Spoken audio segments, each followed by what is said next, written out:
Welcome बच्चों। आज हम सॉल्व करेंगे विज्ञान भारती सेकेंड क्लास 7 नवीनतम पाठ्यक्रम पर आधारित पाठ 8 जीवों में श्वसन अभ्यास प्रश्न। पहला प्रश्न है, निम्नलिखित में से सही विकल्प छांटकर अपनी अभ्यास पुस्तिका में लिखिए। का कॉकरोच में श्वसन होता है फेफड़ों द्वारा, श्वास रंध्रों द्वारा, गिल्स द्वारा या त्वचा द्वारा। सही उत्तर क्या है? श्वास रंध्रों द्वारा। खा श्वासोच्छ्वास में किसकी भूमिका नहीं होती है, यानी ब्रीदिंग में किसकी भूमिका नहीं होती है? पसलियां, फेफड़े, डायाफ्राम, नासाद्वार। तो सही आंसर क्या है? ऑप्शन आ पसलियां। गा सी के आकार के छल्ले जैसी संरचना होती है, श्वास नली में, मुख गुहा में, ग्रसनी में या फेफड़े में। तो सही उत्तर क्या है? ऑप्शन आ श्वास नली में। नेक्स्ट क्वेश्चन देखिए, रिक्त स्थानों की पूर्ति कीजिए। का नासिका की गुहा को नासा गुहा कहते हैं।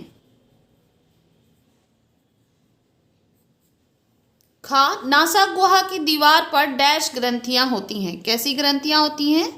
श्लेष्म ग्रंथियां होती हैं। गा व्यायाम करते समय श्वसन दर डैश जाती है। क्या हो जाती है? बढ़ जाती है। घा कॉकरोच डैश द्वारा श्वसन करता है। तो कॉकरोच किसके द्वारा श्वसन करता है? श्वास रंध्र द्वारा श्वसन करता है।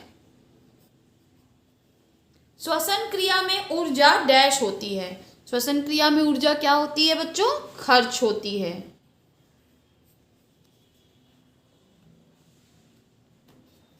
नेक्स्ट क्वेश्चन देखिए, सही के आगे सही और गलत के आगे गलत का चिन्ह लगाइए। का अत्यधिक व्यायाम करते समय व्यक्ति की श्वसन दर धीमी हो जाती है। यह कथन गलत है बच्चों, श्वसन दर बढ़ जाती है।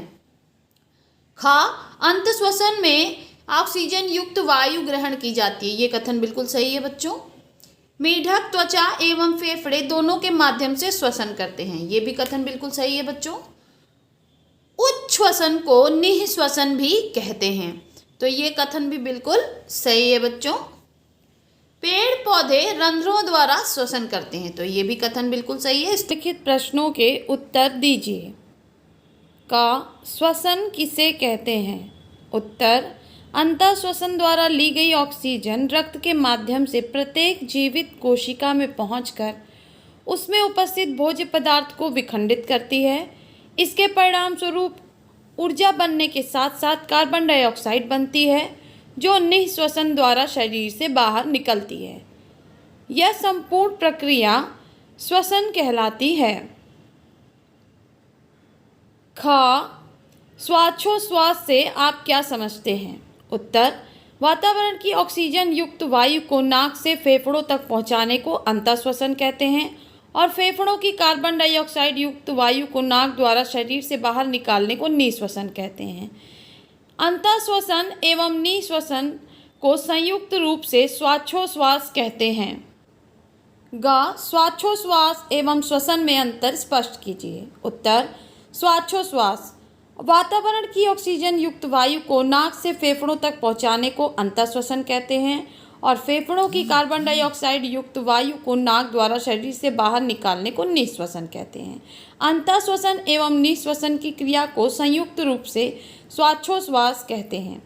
श्वसन अंतःश्वसन द्वारा ली गई ऑक्सीजन रक्त के माध्यम से प्रत्येक जीवित कोशिका में पहुंचकर उसमें उपस्थित भोज्य पदार्थ को विखंडित करती है। इसके परिणाम स्वरूप ऊर्जा बनने के साथ साथ कार्बन डाइऑक्साइड बनती है, जो निःश्वसन द्वारा शरीर से बाहर निकलती है।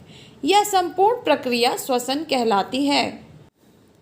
घा मानव के श्वसन अंगों का सचित्र वर्णन कीजिए।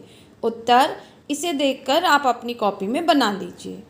अंगा पौधे किस प्रकार श्वसन करते हैं? उत्तर पौधों में श्वसन के लिए पौधों की पंक्तियों में सूक्ष्म छिद्र होते हैं, जिन्हें रंध्र कहते हैं। इन्हीं रंध्रों से ऑक्सीजन तथा कार्बन डाइऑक्साइड गैसों का आदान प्रदान होता है।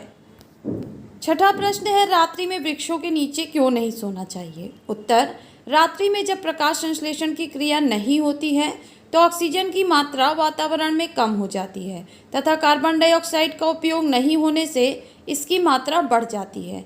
इसीलिए रात्रि में पेड़ों के नीचे नहीं सोना चाहिए। सातवां प्रश्न है, मछली किस प्रकार श्वसन करती है, सचित्र वर्णन कीजिए। उत्तर, मछली जल में घुली ऑक्सीजन द्वारा श्वसन करती है। मछलियों में इसके लिए एक विशेष अंग क्लोम या गलफड़े होते हैं।